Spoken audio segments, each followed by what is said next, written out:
Hey, what's up, guys? It's Tom over at TFCIV MMA. Hopefully, everyone had a great last night, enjoyed that card just as much as I did. UFC 284, the pound for pound number one versus the pound for pound number two.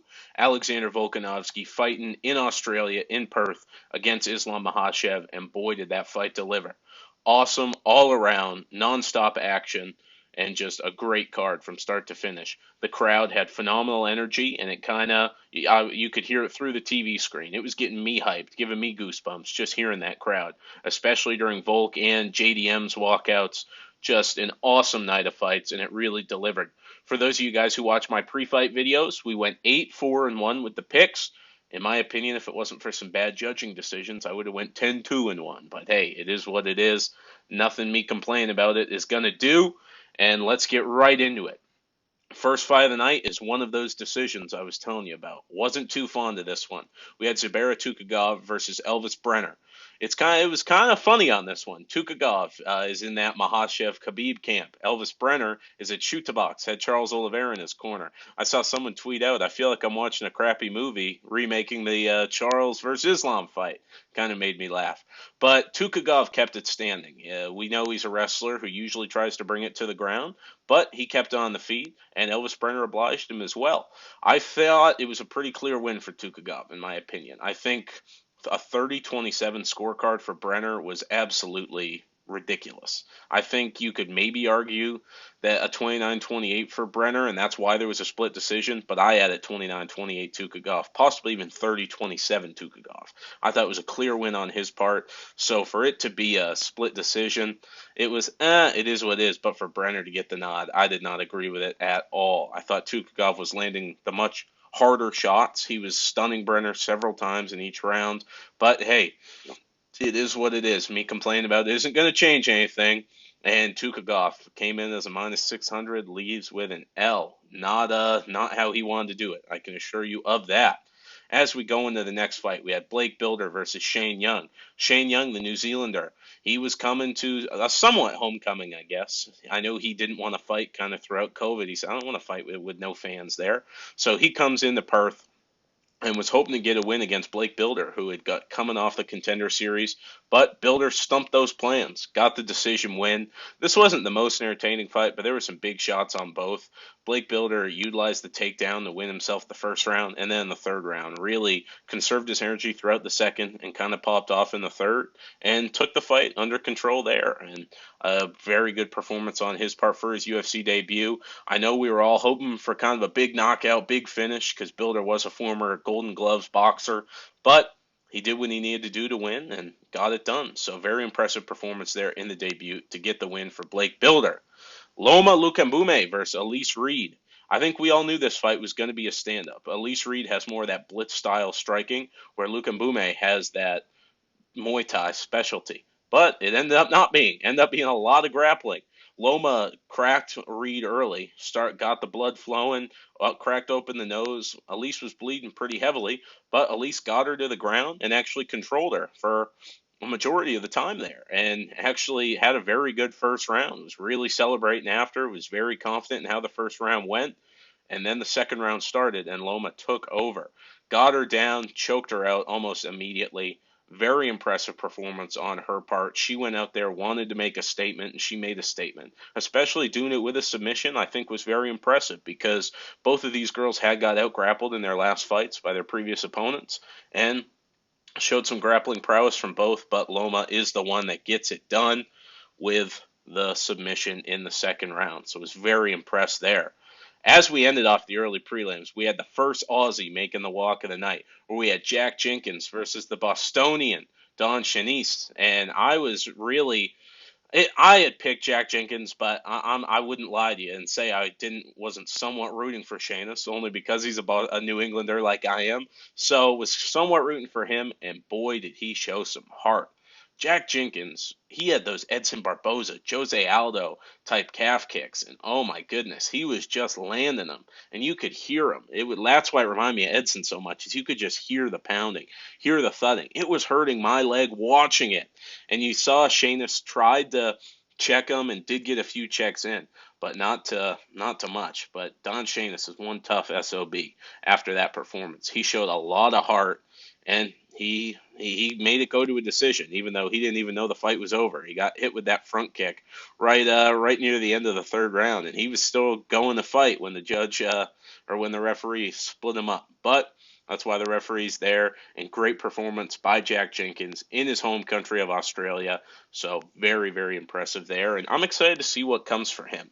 Obviously, I love those big kickers, especially they were talking about out of his last five opponents, he had broken like three of their legs, and I'm like, oh my goodness. But hey, excited to see where he goes from here.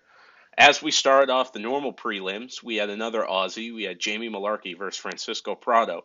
Jamie Mullarkey went in there and put on a good performance. I mean, he knew how dangerous Prado was, and you could tell he knew that. In the first round, he let Prado kind of wind up on a couple shots, throw some spins, and then Jamie took him down and got it done there. So he used the takedowns in the first round, and then in the third round, just kind of savvier striking, got it done with a unanimous decision, and a good performance by Jamie Mullarkey overall. Was very impressed to see that. I like Jamie Mullarkey, and I liked his call out to Paddy after, especially with Bisping, the one manning the mic, and he calls out Paddy Pimblett, and I could see the UFC trying to make that fight. Obviously, there's several people calling for it. I've said for a while, I think Frivola should be the one to get it, but if Jamie Mullarkey gets it, I will not be upset at all, and I think that is definitely one that could happen. And as we go to the next one, we went down to the flyweights. Obviously, Clayton Rodriguez did miss weight. He was going up against Shannon Ross. I told you guys in my pre-fight breakdown, Shannon Ross was kind of in a tough spot here because you have a guy who lost on the Contender Series, but he gets an opportunity to fight in front of his home crowd and he takes it. But Clayton Rodriguez went out there and just threw all F's to the wind and just went balls to the walls and got it done. I mean, he was throwing spinning stuff, hit him with a spinning butt to the face, and just landing the body shots, utilized the body work very well, and just got it done. He went to the body, compromised the body, then went up top, got the TKO in under a minute, 59 seconds to be exact. Kind of sucks he missed weight because he definitely could have been a guy to get a performance of the night bonus with how impressive that was. But hey, it is what it is, and a great performance by Rodriguez there after a tough split decision, his first time out. The next fight was one where I saw one guy post it, and I agreed with him. It was almost a Twitter civil war over this fight. This was one fight where people were very heavy on one side and very heavy on the other side. You had Melsic Bagdasaryan versus Josh Kulabau, and the fight delivered. I mean, it was a phenomenal fight. In the first round, Melsic definitely had the striking advantage, in my opinion. Every time Josh tried to close the distance, Melsic was catching him. And then we all know Melsic is a great kicker, even though Kulabau landed some great leg kicks in the first round too. But as we saw in the latter half of the first, right near the end of the first round, Melsic hit a spinning kick right to the nuts of Kulabau. A proper nut shot there, and that one made that made my nuts hurt watching that one. That's how bad it was. Kulabau only took about 2 minutes. If I was him, I would have taken all five. I mean, you could hear him in between rounds telling his coaches he was having trouble breathing from it. So you could tell how much that one hurt. But he only took the 2 minutes or so, and then in the second round, he saw the opportunity and took it. He got Melsic to the ground very quickly and just hopped on the neck, locked in the choke, got under the neck pretty quickly, and Josh Kulabau ended up getting that second round submission, getting the finish. I was on Team Kulabau, as you guys saw. My prelim picks would have been perfect if it wasn't for that bad decision. But hey, it is what it is. Great performance by Kulabau. Was very excited to see it. And then we head to the main event of the prelims. We had Tyson Pedro versus Modestas Bukauskas. What I tell you guys in my pre-fight breakdown. I said if Bukauskas can get this past the first round, we've seen Tyson Pedro gasses out after that, and he can take over. And that's exactly what happened. Bukauskas won by the decision, and he did exactly that. If you can get through that first round with Tyson Pedro, and it is going to be like hell trying to get through it, but if you can get through it, you have a very high chance of winning. We saw it with Shogun Rua getting it done because he gasses very heavily. And you could tell in that third round how tired Tyson Pedro was. And that's exactly what happened. Bukauskas took advantage of it, gets the decision win. And how can you not feel good for Modestas Bukauskas? Had that brutal injury A lot of people were even calling for the oblique kick to be banned after that fight. I'm not on that train. It's a move. I respect it, but I'm not going to say it doesn't turn over my stomach when I watch Khalil Roundtree hit that on Modestas Bukauskas, blow his knee out. But Bukauskas has had 3 fights. That was his third fight in 3 months. He took the opportunity. He went to Cage Warriors, got some wins, got the call up to the UFC, and takes huge advantage of it. Getting Tyson Pedro, getting the win over him while Tyson Pedro has been on a low win streak, even though it may not have been against the best competition. Very impressive win by Bukauskas. Glad to have him back in the UFC there. And as we go to the main card, we start out with a fight that had, if you took the cumulative fight IQ of this fight, zero, zero. There was no fight IQ there by either guy. It was not great, but it is what it is. End up being a draw. Alonzo Medfield, I told you guys my pre-fight breakdown. I thought he was going to get Jimmy Crute out of there early. I told you, bet on first round stoppage by TKO, second round stoppage by TKO. It was good odds. It was like plus 650 in first round, plus 850 in the second round. And I jumped all over those, just sprinkled, nothing too crazy. But I did jump on him, and he had every opportunity in there to put that fight away in those first second rounds. He had Crute dropped at the end of the first and had every opportunity to just finish up. Couldn't do it. And then the second round to start the round, he had Crute very hurt, but he just clinched him. And you're like, what are you doing? I know you're tired, but just throw it to the wind and just go.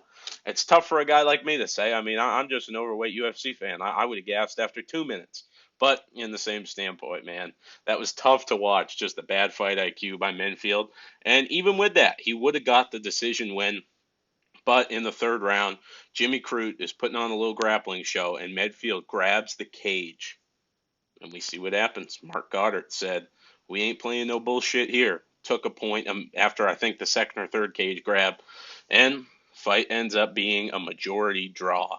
And I think that was the right call because I had Menfield rounds 1 and 2. I had Crute winning round 3, so the point deduction made it 28-28. As we go into the next fight, I will say I'm very wrong about this one. I thought Parker Porter was going to be able to kind of navigate himself a little bit better, kind of wear Tafa out, get the decision. But Justin Tafa, in front of that hometown Australia crowd, very, very impressive performance. Got the TKO in round 1, minute 6, put Parker Porter out.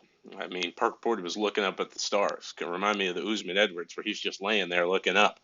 And great to see for Tafa. I didn't see that coming. I kind of told you guys in the pre-fight breakdown. I'm not trying to be rude or anything, but as we've seen from Justin Tafa, he's almost like a Wish.com Tai Tuivasa, where he can get you out of there early, but if not, kind of gasses out and the power kind of drains. And I really thought Parker Porter was going to be able to get him to the later rounds, but wasn't able to. Great performance by Justin Tafa, and good to see him get the win in front of the Aussie crowds. You really feel good for all those Aussies that got a win on this card because that crowd was electric. Like I said, it was giving me goosebumps through the TV watching it.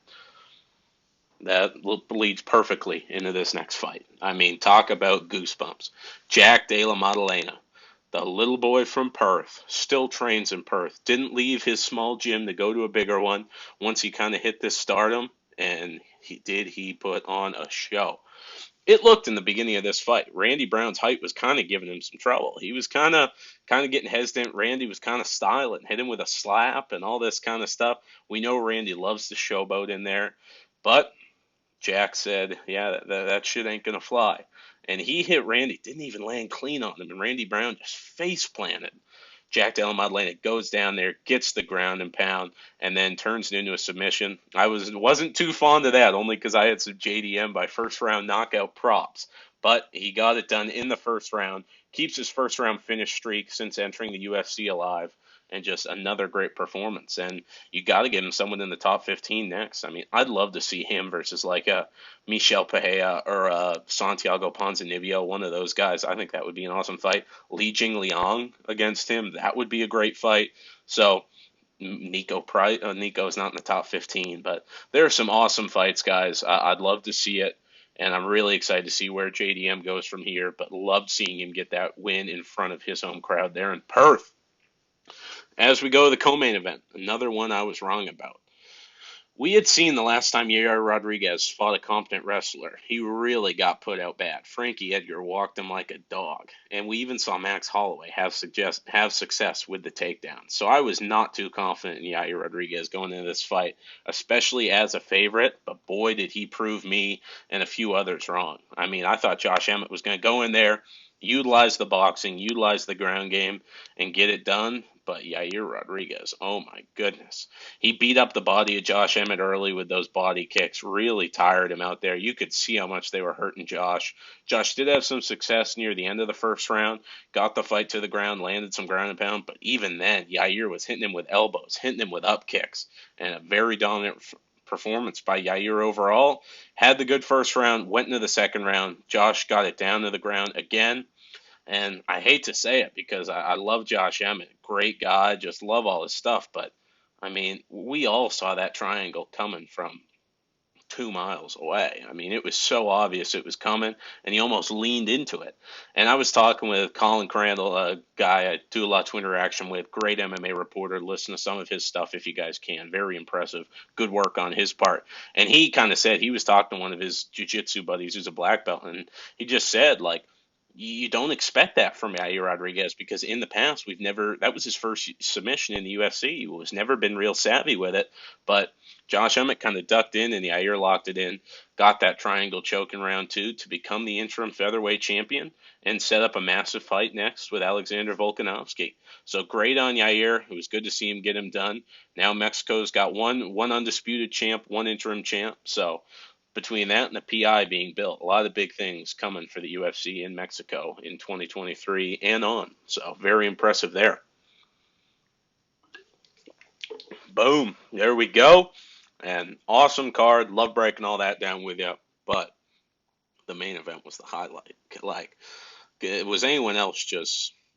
You were in a high of here all fight long because Volkanovski just put on a show. I mean, we've never seen someone bring Islam to deep water like that. Even his loss in the UFC was he got clipped very quickly. So it was he was winning the fight until he wasn't. But Volkanovski just found ways to dig him into deep water. I'm gonna be honest with you, I did not agree with the decision. I had Volk 2-3-5. And even Sean Sheehan, he goes on Anik Florian a lot. Really great scorer, one of the best minds for scoring fights in the game. And even he said, I thought we weren't awarding grappling without damage and without submission attempts. And in round four, I mean, Islam had the back, but he didn't do anything with it. It was very similar to, you remember when Valentina was hitting Tyler Santos had Valentina's back, but Valentina was active and they gave the round to Valentina. And we've been lectured for the last 2 years. Well, if grappling doesn't have any effectivity of no submission attempts or no effective damage, then it's not going to get awarded. But last night we saw it did get awarded. I was really hoping between Volk's performance and that crowd, he would get the win because that really had huge implications for Alexander Volkanovski. I mean, if he wins that fight, he's top five all time. He passes Khabib, Jose Aldo in those ratings, and he probably becomes the best double champion of all time. I mean, I had him ranked before this in double champ. I had Connor because Jose Aldo, Eddie Alvarez beat two undisputed guys. I had Amanda and Cejudo right there because Cejudo did beat Demetrius Johnson. Phenomenal win there. And then I know he didn't beat the undisputed champ by Marlon Moraes, but he faced some adversity, got it done. Him and Amanda Nunes are right there because Amanda was obviously a phenomenal double champ as well. And then I do have DC last, only because he was never the real light heavyweight champion, unfortunately. As much as I love DC, he never was the real 205 champ while John Jones was there. So if Alexander Volkanovski got that win, he would have been right next to Connor, if not surpassed Connor, just because the names he had to do it. Beating Max Holloway, and then in the dominant fashion he did in the third fight, getting those defenses. If he moved up and beat Islam Makhachev, which I think he did, like I said, I had Volk winning that fight. He easily, in everyone's book, had to be top five all time and had to be one of the greatest double champions. So, kind of bummed he didn't get it. Like I said, Volk 2-3-5 in my opinion, but he took Islam to waters Islam had never been before. And I think Volk kind of put it best. He underestimated my grappling. I underestimated his striking. But guys, awesome card. just blew. Our expectations were here for this, and they brought us up to here. It was so damn good. We couldn't ask for anything better. What's next for those guys? Volk obviously has to fight Yair. I'd love a rematch, but the UFC kind of screwed themselves out of a rematch by making the interim title fight. So we got to do Volk Yair, and screw the Dubronx fight. Just book us Beneil Dariush versus Islam Makhachev now. Late spring, early summer. I don't know. End of May, maybe June. Book that fight. Get it done. Beneil Dariush deserves it. He's the clear 155 contender. So I don't know what you guys thought about the card. I loved it. Those are kind of the fights I want to see next. Let me know what you guys think. And on to the next pay-per-view, UFC 285. John Jones, Cyril Gane. I've told you guys several times, I got my tickets. I'm going, so I can't wait. And maybe even see some of you guys there. Hope you have a great rest of your weekend. Enjoy Super Bowl Sunday. And let me know your thoughts in the comments.